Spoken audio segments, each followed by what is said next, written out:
Mimi na dadangu Safina Kwekwe Wasungu tuna azma ya kupigania ugavana wa kaunti ya Kwale 2022. Nĩ mĩario ya mwandĩki mũkaru ministry-inĩ ya ũrĩmi Profesa Hamadi Boga akĩanĩrĩra atĩ nĩ agũkorwo irebe-inĩ kũmatha kura cia gũtwara kĩa gavana kaunti-inĩ ya Kwale.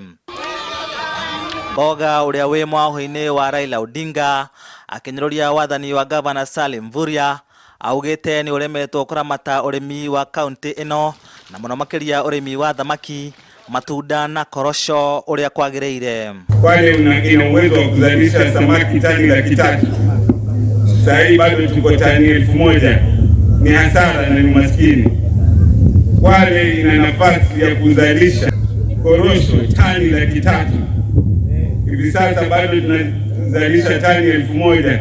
Nake Mvurya ũrĩa arahũrĩra ndebe mũnini wake Fatuma Achani agĩcokia mũgambo ũcio augĩte Boga akoretwo ministry-inĩ ya ũrĩmi na abatie gũkorwo arehete mogarũrũku eta mwandĩki ministry-inĩ ĩyo. Sasa mimi nikajiuliza hata hii miembe na mikorosho na mambo yote yale alisema pale ambayo yako wizara ya kilimo, mbona inangoja Raila mwaka ujao isitekelezwe sasa wakati ni katibu?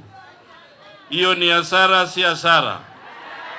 Ati sasa inaelezewa iwe kwa manifesto ya 2022. Yaani huyu rais akipatia Profesa Boga hii nafasi ya ukatibu, alikuwa anamwambia afanye kazi mwaka ujao ama afanye kazi saa hii? Wakiita mkutano wasiite mashaka tu kuja kusema mwanamke aongozi, waje waoneshe maendeleo yao pia. Si ni sawa sawa hiyo?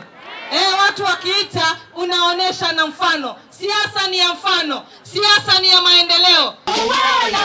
Boga amũrĩte Safina Kwekwe gũkorwo mũnini wake na gũkorwo akĩrũĩra gĩtĩ kĩu na tigiti wa ODM, gũkũ Achani akĩmatha kura ciake na tigiti wa UDA.